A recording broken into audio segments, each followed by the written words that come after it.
ევროკავშირიდან ხშირად ისმის მოწოდებები კანონის უზენაესობასთან დაკავშირებით. ერთი შეხედვით თითქოს ყველას ეს აკერია პირზე. ევროკომისიაშიც, ევროპარლამენტშიც, ევროპულ საბჭოსა და სხვა სტრუქტურებშიც. ქართველებსაც ხშირად მოგვიწოდებენ ხოლმე კანონის უზენაესობისა და დემოკრატიული პრინციპების დაცვისკენ, განსაკუთრებით მას შემდეგ, რაც უცხოური გავლენები უფრო გამჭვირვალე გახდა და აღმოჩნდა, რომ თურმე ლამაზი სიტყვები მხოლოდ იარაღია Deep State-ის ხელში მოწინააღმდეგეებთან საბრძოლველად. და თუ საჭირო იქნება, ყველა ლამაზ დემოკრატიულ ტერმინსა და დასავლურ ღირებულებას ისე გამოიყენებენ, როგორც გლობალური ძალების მარიონეტებს და ევროკრატებს სჭირდებათ. ასე მოხდა მარინ ლეპენის წინააღმდეგაც. მოკლედ გავიხსენოთ ლეპენის საქმე. მას სასამართლომ 4 წლით თავისუფლების აღკვეთა მიუსაჯა.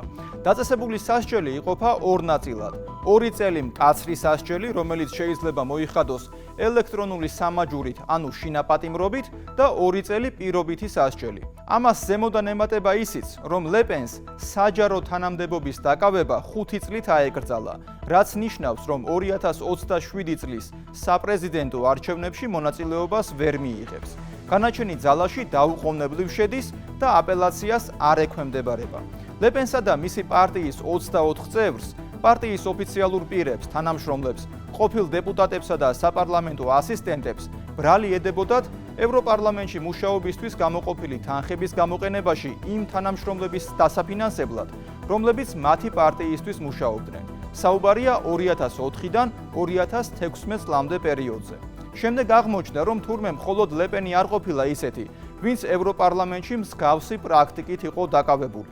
საერთაშორისო გამჭვირვალობის ევროკავშირის ბიურო ლეპენის განაჩენს გამოეხმაურა და ძალიან საინტერესო ინფორმაცია გავიგეთ. ეს ორგანიზაცია ერთი მხრივ მიესალმა განაჩენს, მეორე მხრივ კი აღნიშნა, რომ მსგავსი სახით თანხების გაფლანგვაში, თუ კი შეიძლება ამას ფლანგვა ეწოდოს, მხოლოდ ლეპენი არ არის შემჩნეული. საერთაშორისო გამჭვირვალობის ევროკავშირის ბიურო ევროპარლამენტს მსგავს საკითხებთან ბრძოლაში სისტემურობის არარსებობას უწუნებს, სტრუქტურულ პრობლემებზე საუბრობს და მოჰყავს შემდეგი მაგალითი. 2023 წელს ჩატარებული ერთ-ერთი ჟურნალისტური გამოძიებით დადგინდა, რომ იმ სქემაში, რა სქემასაც ლეპენს ედავებიან და განაჩენის გამოუტანეს, 140-მდე ევროპარლამენტარიც იყო შემჩნეული. ამ 140-დან 108-ს დაახლოებით 2 მილიონი ევროს უკან დაბრუნება, ანუ ევროპარლამენტისთვის უკან გადახდა მოუწია. საერთაშორისო გამჭვირვალობის ევროკავშირის ბიურო ასევე საუბრობს ძალიან უცნაურ პრაქტიკაზე ევროპარლამენტში. ევროპარლამენტარები თვიურად იღებენ დაახლოებით 5000 ევროს დანამატს, რომელთა ანგარიშგების წარდგენის ვალდებულება არ აქვთ. მეტიც, ევროპარლამენტი ამ რეგულაციის შეცვლის მიმართ ძალიან დიდ გულგრილობას იჩენს. ანუ რა გამოდის? გამოდის, რომ თურმე ის, რის გამოც ლეპენს ასეთი მკაცრი სასჯელი შეუფარდა საფრანგეთის სასამართლომ, თურმე პრაქტიკა ყოფილა ევროპარლამენტში. საერთაშორისო გამჭვირვალობის ევროკავშირის ბიურომ 2 წლის წინანდელი მაგალითი მოიყვანა, მაგრამ ლეპენს კიდევ უფრო ადრინდელს ედავებიან 2004-დან 2016 წლამდე პერიოდს. აქ ხდება ძალიან ბევრი შეკითხვა ორმაგ სტანდარტებთან დაკავშირებით. ხომ არ იყო საფრანგეთის სასამართლოს განაჩენი პოლიტიკური მოტივით გამოტანილი, რომ საპრეზიდენტო რბოლისა და პოლიტიკისთვის ყველაზე ძლიერი კანდიდატი ჩამოეშორებინათ.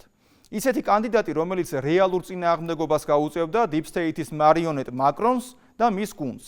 მაკრონისა და სხვების დაპირებები ხომ მთლიანობაში მაინც გლობალური Deep State-ის ინტერესებში ჯდება. ლეპენი კი სრულიად ამოვარდნილი იყო ამ ნარატივიდან. აქ ისიც უნდა გავითვალისწინოთ, რომ ლეპენის საქმე არ არის ცალკე მომხდარი, განყენებული საქმე, რომელსაც ანალოგი არ აქვს ევროკავშირში და ვინმე შეიძლება იფიქროს, რომ დიდი არაფერი არ ხდება და ჩვეულებრივ პროცესთან გვაქვს საქმე. მაგრამ როდესაც საფრანგეთამდე იყო რუმინეთი, რუმინეთში ხომ ზუსტად იმავე სქემით პრეზიდენტობის კანდიდატ კალინ ჯორჯესკუს საერთოდ აუკრძალეს არჩევნებში მონაწილეობა. ჯორჯესკუსთან მიმართებით ჯერ იყო აკრძალვა ცესკოდან, ხოლო მას შემდეგ, რაც მან ცესკოს გადაწყვეტილება გაასაჩივრა, რუმინეთის საკონსტიტუციო სასამართლომ არ დააკმაყოფილა მის მიერ შეტანილი სარჩელი. შესაბამისად, მაისში დაგეგმილ საპრეზიდენტო არჩევნებში ჯორჯესკუ მონაწილეობას ვერ მიიღებს. ყველას კარგად გვახსოვს ყოფილი ევროკომისრის ტიერი ბრეტონის კმაყოფილება რუმინეთში საპრეზიდენტო არჩევნების პირველი ტურის გაუქმებით და მისი მუქარა გერმანიაში არჩევნების შედეგების გაუქმებით, თუკი ევროკავშირი ამის საჭიროებას დაინახავდა. გერმანიაში ამის საჭიროება არ დადგა. სამაგიეროდ საფრანგეთში, როგორც ჩანს, არჩევნებამდე 2 წლით ადრე დაუდგა ბრიუსელის აგენტოკრატიას პრეზიდენტობის კანდიდატის განეიტრალების აუცილებლობა. დავალება აგენტოკრატიამ შეასრულა. მარინ ლეპენს, ისევე როგორც კალინ ჯორჯესკუს, არჩევნებში მონაწილეობა აუკრძალეს. სლოვაკეთის პრემიერზე რობერტ ფიცოზე თავდასხმაც ყველას გვახსოვს. ფიცო სრულიად შემთხვევით გადაურჩა სიკვდილს, მაგრამ ამასაც რომ პოლიტიკური სუნი ასდის და ფიცოს წინააღმდეგობით არის განპირობებული Deep State-ის მიმართ, ეს მაშინვე ჩანდა. ევროკავშირში მოწინააღმდეგეების განეიტრალების პროცესები უკვე ტენდენციას ემსგავსება. ამით Deep State-ის მიერ მართულმა ევროკავშირმა საკუთარი რეალური სახე აჩვენა ყველას. თუკი საჭირო იქნება, არც დემოკრატიული ღირებულებები აინტერესებთ ბრიუსელში და არც კანონის უზენაესობა. ისე გააუქმებენ არჩევნებს და ისე აუკრძალავენ კანდიდატებს მასში მონაწილეობას, როგორც თავად მოესურვებათ. და ამაზე არც ათასობით მხარდამჭერის პროტესტს ექნება გავლენა და არც საერთაშორისო რეპუტაციის შელახვას. რაც არის დაკვეთა Deep State-ისგან, ევროკრატები იმას აკეთებენ. ლეპენის განაჩენისა და გამოხმაურებების შესახებ ნახეთ გიორგი მდივანის სიუჟეტი. ფრანგული დემოკრატიის დასასრული, მაკრონის დიქტატურა, ევროპული დემოკრატიის დაისი, კუდიანებზე ნადირობა. ასეთი გამოხმაურებები და შეფასებები ჰქონდა საფრანგეთში მარინ ლეპენის წინააღმდეგ გამოტანილ საეჭვო სასამართლო განაჩენს. ზოგიერთ გამოკითხვაში ლიდერობის გამო უმნიშვნელო ბრალდების საფუძველზე, რომელიც მის თანამშრომლებს უკავშირდება და არა თავად მარინ ლეპენს, მის ციხეში გამოკეტვას ცდილობენ და საარჩევნო ბიულეტენიდან მის ამოშლას. ეს არ არის დემოკრატია. ეს შავი დღეა დემოკრატიისთვის. მე და მილიონობით ფრანგი შოკირებული ვართ განაჩენით. პარიზში გაასამართლეს მარინ ლეპენი და სურთ მისი გამოთიშვა პოლიტიკური ცხოვრებიდან. ეს არის ცუდი ფილმი, რომელსაც ასევე ვხედავთ სხვა ქვეყნებშიც, როგორიცაა რუმინეთი. ეს არის ლეპენის წინააღმდეგ ომის გამოცხადება ბრიუსელის მხრიდან იმ დროს, როდესაც ფონ დერ ლაიენისა და მაკრონის საომარი იმპულსები აშინებს ხალხს. ჩვენ ვერ შეგვაშინებენ, ჩვენ არ შევჩერდებით. ლეპენს ტრიუმფალურ გამარჯვებამდე და საფრანგეთის საპრეზიდენტო არჩევნებში გამარჯვებამდე ძალიან ცოტა აკლდა. ყველაზე პოპულარული ფრანგი პოლიტიკოსი, რომლის პარტიამაც საფრანგეთის ბოლო საპარლამენტო არჩევნებში ყველაზე მეტი ხმა მიიღო, 2027 წლის არჩევნებზე საფრანგეთის პრეზიდენტის თანამდებობისთვის ბრძოლისთვის მთავარი პრეტენდენტი იყო. მაგრამ გასულ კვირას გლობალურმა Deep State-მა მას დაუნდობელი ბრძოლა გამოუცხადა და ორაზროვანი და პოლიტიკურად მოტივირებული მართლმსაჯულებით მისი გაჩერება და თამაშგარე მდგომარეობაში დატოვება სცადა.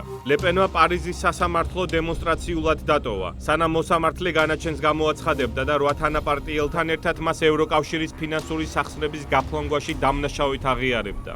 მას და მის კოლეგებს ფულის ქურდობაში ან მითვისებაში კი არ ედავებიან, არამედ თანაპარტიელების დასაქმებაში. ეს ხაზგასმულია განაჩენში, რომ ლეპენს ეს ფული პირადი კეთილდღეობისთვის არ გამოუყენებია.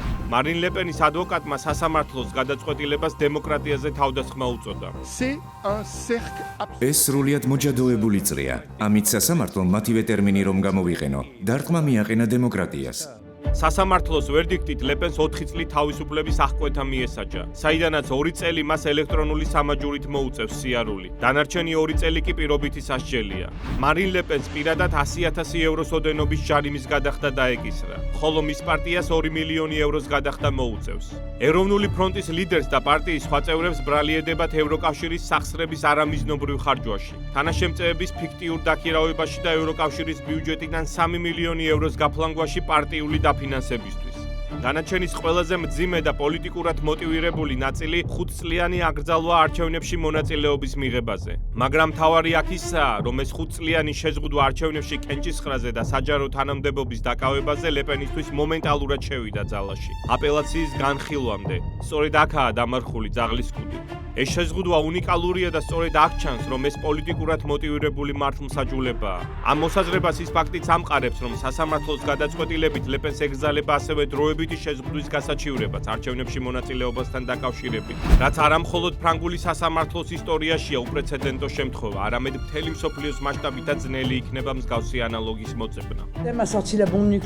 სისტემამ გამოიყენა საკუთარი ბირთვული ბომბი და თუ ისინი იყენებენ ასეთ ძლიერი არახს ჩვენს წინააღმდეგ, მიანიშნებს, რომ ჩვენ მოვიგებთ არჩევნებს. რაც მანამდე წინააღმდეგობა გაგვიწიეს არ იმუშავა. ამიტომაც ავიდნენ ზედაზღვარზე. მათ მოგვპარეს საპარლამენტო არჩევნების სკანდალური მანევრებით. სურს ვიყო მკაფიო. ჩვენ არ დავუშვებთ, რომ საპრეზიდენტო არჩევნები წაართვან ფრანგებს. ამიტომაც ჩვენ დავიცავთ ჩვენს თავს. გამოვიყენებთ ყველა საშუალებას, რომ ფრანგმა ხალხმა აირჩიოს მომავალი ლიდერი. ჩვენ გავიმარჯვებთ. მაგრამ ლეპენის საჩივარი რომს დააკმაყოფილონ და მან საერთო ჯამში ეს სასამართლო დავა რომ მოიგოს კიდეც, დიდი შანსია რომ მან საფრანგეთის საპრეზიდენტო არჩევნები გამოტოვოს, რადგანაც სააპელაციო პროცესი შეიძლება საპრეზიდენტო არჩევნებზე კანდიდატების წარდგენის დედლაინამდე მეტხანს გაიწელოს. ეს მომენტია აქ უმთავრესი, ყველა დაშვებული და დაუშვებელი მეთოდის გამოყენებით ცდილობენ ლეპენის არ დაშვებას საპრეზიდენტო არჩევნებზე. ეროვნული ფრონტის პრეზიდენტმა, ლეპენის თანამებრძოლმა და ფრანგული პოლიტიკის ახალგაზრდა ვარსკვლავმა ჯორდან ბარდელამ სოციალურ ქსელ X-ზე ფრანგული დემოკრატიის გადარჩენის მოწოდება გააკეთა ფრანგულად და შესაბამისი ჰეშტეგი გამოიყენა, რასაც დიდი გამოხმაურება მოყვა. მე მასსავით დარწმუნებული ვარ, რომ ამ ბრალდებებში უდანაშაულონი ვართ. საკითხი ეხება ადმინისტრაციულ უთანხმოებას, თუ როგორ მუშაობდნენ საპარლამენტო ასისტენტები და ევროპარლამენტარები. სხვადასხვა პოლიტიკოსებმა მთელი ევროპის მასშტაბით ფრანგული დემოკრატიის თაობაზე საკუთარი შეშფოთება დააფიქსირეს. შეერთებული შტატების პრეზიდენტმა ლეპენის გათავისუფლებისკენ მოუწოდა. მარინ ლეპენის წინააღმდეგ კუდიანებზე ნადირობა ევროპელი მემარცხენეების მიერ სამართლებრივი სისტემის გამოყენების კიდევ ერთი მაგალითია გამოხატვის თავისუფლების ჩასახშობად და პოლიტიკური ოპონენტის ცენზორისთვის. ამჯერად იმდენად შორს წავიდნენ, რომ ეს ოპონენტი ციხეშიც კი ჩასვეს. ეს იგივე სახელმძღვანელოა, რომელიც ჩემ წინააღმდეგ გამოიყენა შეშლილთა და ხელმოცარულთა ჯგუფმა. მან ბევრი მარცხი განიცადა, მაგრამ განაგრძო სვლა. ახლა დიდი გამარჯვების წინ მას უმნიშვნელო ბრალდებით იჭერენ, რომლის შესახებ სავარაუდოდ არაფერი იცოდა. ჩემთვის ეს საბუღალტრო შეცდომას გავს. ეს ძალიან ცუდია საფრანგეთისა და დიადი ფრანგი ხალხისთვის. მიუხედავად იმისა, რომელ მხარეს არიან ისინი. გაათავისუფლეთ მარინ ლეპენი. ლეპენს სოლიდარობა გამოუცხადა ასევე უნგრეთის პრემიერ-მინისტრმა ვიქტორ ორბანმა და სოციალურ ქსელ X-ზე პოსტი გამოაქვეყნა სახელწოდებით მე ვარ მარინი. ილონ მასკმაც დაგმო ლეპენის წინააღმდეგ გაჩაღებული ბრძოლა და გლობალური დიპ-სტეიტის სასამართლო სისტემის ბოროტად გამოყენებაში დაადანაშაულა. რადიკალური მემარცხენეები, როდესაც ვერ იმარჯვებენ დემოკრატიულ კენჭისყრაში, ისინი ბოროტად იყენებენ სამართლებრივ სისტემას, რათა დააპატიმრონ ოპონენტი. ეს არის სტანდარტული მიდგომა მთელ მსოფლიოში. ლეპენს და მის თანაპარტიელებს 2004-2016 წლებით დათარიღებულ ამბებზე ედაობიან. რატომ გაახსენდათ ეს ყველაფერი ახლა, როდესაც ლეპენი თავისი პოლიტიკური კარიერის პიკშია და არა აქამდე? როდესაც ლეპენი სხვადასხვა გამოკითხვებით საფრანგეთის ნომერ პირველი პოლიტიკოსი გახდა, სწორედ მაშინ დაიწყო პარიზის პროკურატურამ მისი და ეროვნული ფრონტის სხვა წევრების მიმართ გამოძიება.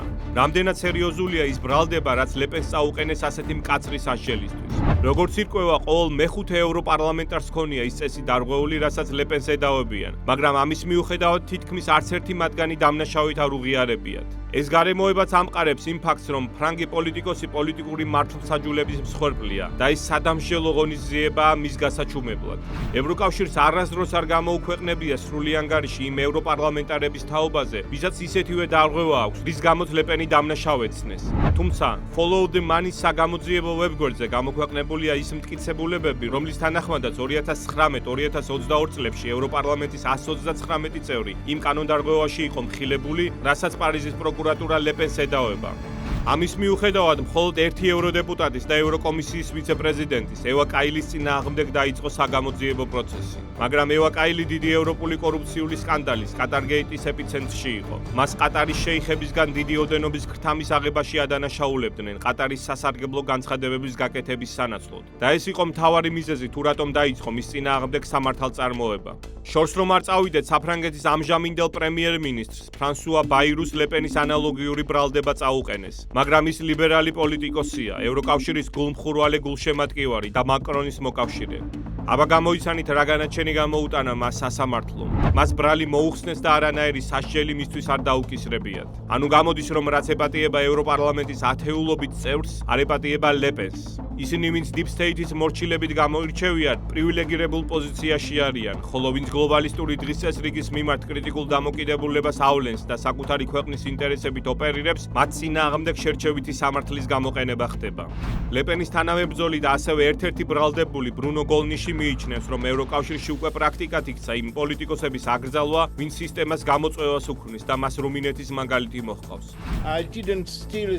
აღშფოთებული ვარ, 1 ცენტიც არ მომიპარა. არავს 1 ევროც. ჩვენ გვყავდა მხოლოდ ასისტენტები, მათ ვუხდით ხელფასებს და სამუშაო იყო აბსოლუტურად გასაგები. ჩვენ და ჩვენი პარტიის დახმარება. ეს ჩვეული პრაქტიკაა ევროპარლამენტში, რომლის პატივცემული წევრიც ვიყავი 30 წლის განმავლობაში. აბსოლუტურად დაუჯერებელია ეს ვერდიქტი. დარღვეულია კანონმდებლობის წესები. უწინარესად დაირღვა საკანონმდებლო და მართლმსაჯულების განცალკევების წესი. და ეს ევროპის კონსტიტუციის ერთ-ერთი ძირითადი პრინციპია. სასამართლოს არაფერი ესაქმება საპარლამენტო ასისტენტების მუშაობაში. საკონსტიტუციო სამართლის მიხედვით, მოსამართლის ამგვარი გადაწყვეტილება დეპუტატის საქმიანობის ხელის შეშლაა. ერთი წამით წარმოიდგინეთ, საქართველოში რომ მომხდარიყო მსგავსი რამ. უნგრეთში ან ნებისმიერ იმ ქვეყანაში, რომელსაც გლობალური deep state ვერ აკონტროლებს. ყველაზე რეიტინგული პოლიტიკოსი საეჭვო ბრალდებით დამნაშავედ რომ ეცნოთ და არჩევნებში მონაწილეობა აეგრძალათ. როგორ ალაპარაკდებოდნენ ბრიუსელის დანიშნული ლიდერები, როგორ დაემუქრებოდნენ ამის შამდეს, რამდენ სანქციას დაუწესებდნენ და რას არიზავდნენ. მაგრამ ამ შემთხვევაში ფრაუ ფონ დერ ლაიენი, კაია კალასი და deep state-ის ყველა სხვა მარიონეტი ბიუროკრატი ჩუმადაა, არ იმჩნევენ ამ ყველაფერს, იმიტომ რომ ისინი მაკრონთან ერთად არიან გლობალისტური ძალების ნავში. საფრანგეთის მოსახლეობა შეშფოთებულია ლეპენზე და ფრანგულ დემოკრატიაზე მიტანილი იერიშის გამო.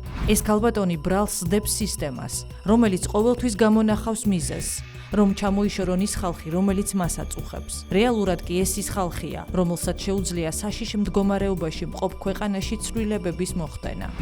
მე ვფიქრობ, რომ ეს პოლიტიკური გადაწყვეტილებაა, რათა ლეპენი გააჩერონ და ის ვერ გახდეს საფრანგეთის შემდეგი პრეზიდენტი. მე არ ვიზიარებ ლეპენის ფასეულობებს, მაგრამ ჯერა რომ ყველას აქვს უფლება პოლიტიკური კანდიდატი იყოს და არჩევნებში მონაწილეობა მიიღოს. პოლიტიკურ მიკერძოებულობაზე და შერჩევით სამართალზე არამხოლოდ ევროპელი პოლიტიკოსები და ხალხი საუბრობს. იმავე აზრზე არიან აკადემიური წრის წარმომადგენლებიც. სასამართლოს ამ გადაწყვეტილების უკან არის აშკარა პოლიტიკური სარჩული. ჩვენი დემოკრატია აღარ ფუნქციონირებს თავისუფალ რეჟიმში და ეს ძალიან საშიშია. ვფიქრობ, რომ მოსამართლეებმა ვერ გათვალეს, რომ მათ გადაწყვეტილებას უკუ ეფექტი ექნებოდა. ამით მარინ ლეპენი სისტემის წამებულად წარმოჩინდა.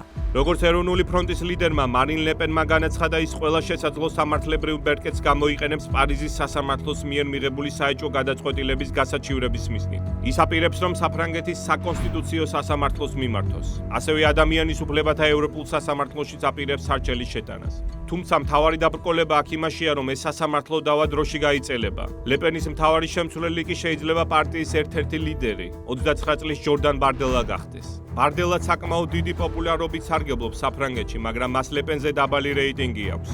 2025 წლის თებერვალში ლეპენი ევროპელი პატრიოტების ერთ-ერთი ლიდერი იყო მადრიდში ჩატარებულ სამიტზე, სადაც ევროპისთვის წარსული დიდების დაბრუნება და გლობალური deep state-ისგან გათავისუფლების იდეა გაცხადდა. ის ევროპელი კონსერვატორების ერთ-ერთი მთავარი წარმომადგენელია და მისი გაპრეზიდენტების შემთხვევაში საფრანგეთში და შესაბამისად ევროკავშირშიც ბევრი რამ შეიცვლებოდა. სწორედ ამას უფრთხის ყველაზე მეტად გლობალური deep state-ი.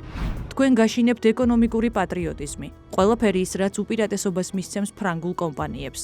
თქვენ ამას ეწინააღმდეგებით. თქვენი საფრანგეთი ქედს უხრის ევროკავშირსა და უსამართლო საერთაშორისო კონკურენციას. ჩვენი ფერმერები ვერ ხედავენ თქვენს მხარდაჭერას, ისევე როგორც ფრანგულ მრეწველობაში დასაქმებულნი. თქვენს როლს მხოლოდ მსხვილი კორპორაციები ხედავენ და ეს კორპორაციები შეისყიდეს მსხვილმა ამერიკულმა ბიზნესებმა ფრანგული ინტერესების დაზიანების ფასად. თქვენ არ გაგაჩნიათ ეროვნული სულისკვეთება. თქვენთვის სახელმწიფოს ინტერესები არ არის უწინარესი. თქვენ მხოლოდ კერძო ინტერესებს იცავთ და ფრანგებმა ეს იციან.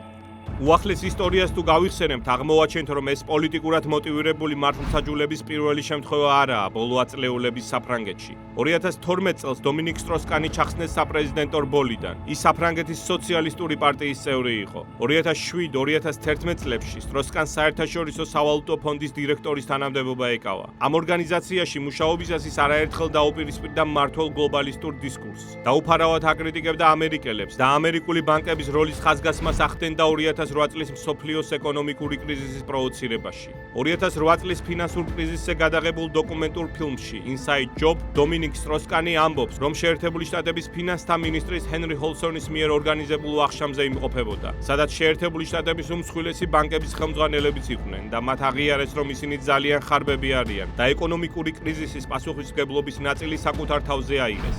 სტროს-კანის ხელმძღვანელობისას საერთაშორისო სავალუტო ფონდის მოწოდებები ფინანსური სტაბილურობისკენ ასევე გულისხმობდა დოლარის, როგორც სარეზერვო ვალუტის შეცვლის ინიციატივას. 2011 წლის აპრილში სტუდენტებთან შეხვედრისას სტროსკანმა მოულოდნელი და ბევრისთვის შოკის მომგვრელი განცხადება გააკეთა ვაშინგტონის კონსენსუსთან და ლიბერალური ეკონომიკის ცვლილების აუცილებლობასთან დაკავშირებით. ლიბერალური თეორიები, რომლებითაც უძღვებოდნენ გლობალურ ეკონომიკას ბოლო 30 წლის განმავლობაში საჭიროებს გადახედვას, განაცხადა მაშინ საერთაშორისო სავალუტო ფონდის ხელმძღვანელმა. ამის მოსმენა საერთაშორისო სავალუტო ფონდის დირექტორისგან ცოტა რევოლუციური იყო, რადგანაც როგორც საერთაშორისო სავალუტო ფონდი, ასევე მსოფლიო ბანკი დიდი ხნის განმავლობაში შეერთებული შტატების ეკონომიკური პოლიტიკის გამტარებად მოიაზრებოდნენ, რასაც ისინი დანარჩენ მსოფლიოს ახვევდნენ თავს. ვაშინგტონის კონსენსუსი ახლა ჩვენს უკან არის. ახალი სამყაროს, ახალი მაკროეკონომიკური ჩარჩოს შემუშავებისას ქანქარა ოდნავ მაინც ირხევა ბაზრიდან სახელმწიფოს მიმართულებით. გლობალიზაციის ძველმა შაბლონმა ბევრი რამ მოგცა. ასობით მილიონი ამოიყვანა სიღარიბიდან, მაგრამ ამ გლობალიზაციას ჰქონდა ბნელი მხარე. დიდი და მზარდი უბსკრული მდიდრებსა და ღარიბებს შორის. გლობალურ ფინანსურ ელიტებთან დაპირისპირებული, ცვლილებების სრულით მოქმედი დომინიკ სტროსკანი 2012 წლის საფრანგეთის საპრეზიდენტო არჩევნების ერთ-ერთი მთავარი პრეტენდენტი უნდა ყოფილიყო. მაგრამ 2011 წლის 15 მაისს ფრანგი ეკონომისტი და პოლიტიკოსი ნიუ-იორკის პოლიციამ სექსუალური ძალადობის საბაბით დააპატიმრა. მის გამო პოლიციელებმა თვითმფრინავი გააჩერეს და ის პირდაპირ რეისიდან მოხსნეს. სტროსკანი საერთაშორისო სავალუტო ფონდის დირექტორის თანამდებობასაც დაემშვიდობა და არც 2012 წლის საფრანგეთის საპრეზიდენტო არჩევნებში არ მიუღია მონაწილეობა. სოციოლოგიური კვლევების თანახმად ფრანგების უმრავლესობას შეერა, რომ სტროსკანი მის წინააღმდეგ დაორგანიზებულ შეთქმულებას შეეწირა და მისი დაპატიმრება და შემდგომში მისი საპრეზიდენტო ამბიციების განადგურება შემთხვევითი არ არის. კვლევა CSA-ის ინსტიტუტმა ჩაატარა, სადაც 1 მილიონზე მეტმა ადამიანმა მიიღო მონაწილეობა. Deep State-ის მიერ ოპონენტების გაჩუმება და მათი დაკენსელება ევროკავშირში უკვე წესად იქცა. ვიქტორ ორბანს გაუთავებლად ემუქრებიან და უნგრეთს ხან ფინანსურ სახსრებს უყინავენ, ხან ხმის უფლების წართმევას განიხილავენ. რუმინეთში კალინ ჯორჯესკუს ჯერ საპრეზიდენტო არჩევნების პირველ ტურში მოპოვებული გამარჯვება მოპარეს, შემდეგ კი ხელახალ არჩევნებზე მონაწილეობა აუკრძალეს. გერმანიაში AfD-ს დაუნდობლად ებრძვიან და პარტიის გაუქმების შესახებ მსჯელობენ. მარინ ლეპენის წინააღმდეგ გამოტანილი განაჩენი კი ყველაზე ევროსკეპტიკურად განწყობილი ფრანგების მოთმინების ფიალაში შეიძლება ბოლოწვეთი აღმოჩნდეს. ჩვენ აქ ვიქნებით ბოლომდე. ჩვენ აქ ვიქნებით გამარჯვებამდე. აბსოლუტურად მართებული იყო უნგრეთის საგარეო საქმეთა მინისტრის პიტერ სიიარტოს შეფასება, რომ ლეპენის წინააღმდეგ განაჩენი ლიბერალური დემოკრატიის ნამდვილი და რეალური სახეა. შტატების ვიცე-პრეზიდენტმა JD ვენსმა ლეპენის წინააღმდეგ ბრალდებები სრულიად სამართლიანად უმნიშვნელოდ შეაფასა. თავად დონალდ ტრამპს, რომლის წინააღმდეგაც 2016 წლის შემდეგ უამრავი სასამართლო საქმე აღძრეს, მით უმეტეს არ გაქვირვებია მსგავსი პროცესი ლეპენის წინააღმდეგ. აშკარა ხდება, რომ ევროკავშირის მაღალფარდოვანი მოწოდებები ღირებულებებსა და დემოკრატიაზე არის მხოლოდ დიდი ტყუილი, რომელსაც მხოლოდ გლობალისტური დღის წესრიგის მოწინააღმდეგეების მოსაშორებლად იყენებენ ბრიუსელში. მე იოანე შაიშმელაშვილი ვარ. კვირაში 4 ჯერ 21 საათსა და 15 წუთზე. უყურეთ ევროკრატიას.